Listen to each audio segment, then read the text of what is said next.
নাম পরিচয় দিয়ে একটা বই পাচ্ছি আজকে আপনি কোথা থেকে এসেছেন? আসসালামু আলাইকুম।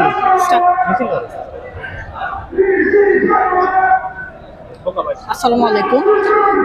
আমি মুনতাকিম আবেদিন চৌধুরী। আমি বর্তমানে একজন স্টুডেন্টই বলতে গেলে, সদ্য গ্রাজুয়েশন কমপ্লিট করছি।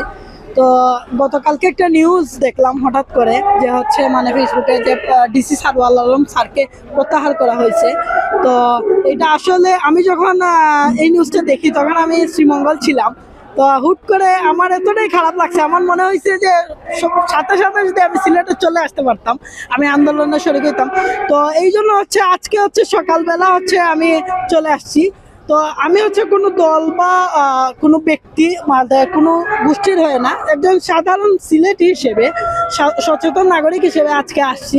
আমার শুধু এতটুকুই বলা যে হচ্ছে ডিসি সারওয়ার আলম স্যারকে যেন ওনার যেই ডিসি হিসেবে যে দায়িত্বে উনি নিযুক্ত আছেন, ওনাকে যাতে ওনার পদে বহাল করা হয়। আসলে এইটা হচ্ছে একটা আমাদের চোখের সামনে আমরা দেখতে পাচ্ছি যে উনি হচ্ছে বিগত 1 বছর আগে আমাদের যখন একটি পাথরকাণ্ড হয়েছিল সারা দেশে, তখনই হচ্ছে ওনাকে নিয়ে আসা হয়েছিল এবং সাথে সাথে উনি কিন্তু অনেকগুলো বেশ বড় বড় পদক্ষেপ নিয়েছেন এবং এটি কিছুটা রুখতে হলেও সম্ভব হয়েছেন। এবং উনি বিশেষ করে সিলেটের জন্য অনেক কিছু করছেন, অনেক বড় বড় প্রকল্প উনি হাতে নিয়েছেন। এবং বেশ কিছু চোখে দেখার মতো প্রকল্পটা হচ্ছে যে আপনার হকারদের উচ্ছেদ করা।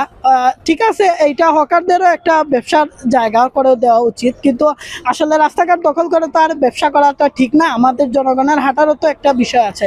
তো সবকিছু মাথায় নিয়ে উনি কাজ করতেছেন। ব্যাটারি চালিত অটো রিক্সা অবশ্যই, যেগুলো অনেক অ্যাক্সিডেন্ট হয়, তো এইটাও উনি বন্ধের জন্য অনেক উদ্যোগ নিয়েছেন। তো আশা করি যে দেখা যায় যে হচ্ছে আমাদের সিলেটের যে হচ্ছে মানে সিলেটিদের জন্যই, সিলেটের স্বার্থে উনি কাজ করতেছেন, ওনার কিন্তু ব্যক্তি স্বার্থে উনি কোনো কাজ করতেছেন না। এবং হচ্ছে সম্প্রতি যে শাহজালালের যে মাজার কাণ্ডের যে বিষয়টা, মাজারের অর্থ তহবিলের, উনি কিন্তু এমন কথা বলেননি যে জায়গার যে অর্থটা, এই অর্থটা হচ্ছে সরকারি কোষাগারে বা উনি নিয়ে নেবেন। উনি হচ্ছে বলছেন যে একটা সুষ্ঠু এবং নিরপেক্ষ হিসাব, যাতে হচ্ছে সিলেটবাসী দেখতে পারে যে, এবং এই দানের টাকাটা যাতে সঠিক জায়গায় ইনভেস্ট করা হয়। তো এই জন্যই হচ্ছে উনি উদ্যোগটা নিয়েছিলেন। বাট আনফর্চুনেটলি দেখা যায় যে যে ভালো কাজের জন্য উনি প্রশংসা কুড়িয়েছিলেন, এটাই ওনার জন্য কাল হয়ে দাঁড়াইছে এবং ওনাকে হচ্ছে প্রত্যাহার করা হয়েছে। তো আমি হচ্ছে বর্তমানে আমাদের সিলেটের যে দুজন মন্ত্রী আছেন, আরিফুল হক চৌধুরী এবং খন্দকার আব্দুল মুক্তাদির, ওনাদের কাছে বিনীতভাবে অনুরোধ করব, ওনারা যদি সিলেটকে ভালোবেসে থাকেন, ওনাদের জন্য সিলেটের মানুষের জন্য ওনাদের যদি কিছু করার থাকে, তাহলে ডিসি সারওয়ার আলম স্যারকে যেন বহাল রাখার স্বার্থে ওনারা কিছু একটা পদক্ষেপ নিয়ে থাকেন। এটাই হচ্ছে আমার একটা একজন সাধারণ নাগরিক হিসেবে চাওয়া, এবং আমি আশা করি এটা ওনারা করবেন।